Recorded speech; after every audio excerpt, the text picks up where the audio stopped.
পরমেশ্বরের কাছে, দেবতার কাছে, গুরুর কাছে, ভগবানের কাছে নিবেদন করবেন একটা জিনিস। একটা চাইতে গিয়ে 10টা চেয়ে বসেন না। একটা চাইবেন তো একটাই চাইবেন।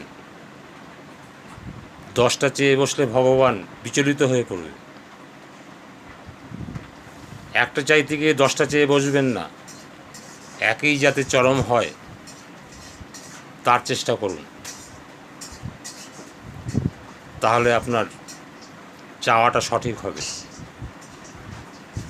তা আপনি নেটওয়ার্কে একটা লোককে নামালেন, তার কাছ দিয়ে প্রথমেই অনেক কিছু আশা করে ফেললেন, তারপরে দেখা গেল কিছুই হলো না। একটাই চান যে তোমাকে শিখতে হবে, তোমাকে দাঁড়াতে হবে, তোমাকে ভবিষ্যৎ তৈরি হতে হবে। একটা চাইতে গিয়ে 10টা চেয়ে বসেন না, তাহলে কোনোটাই হবে না, বিফল হবেন আপনি।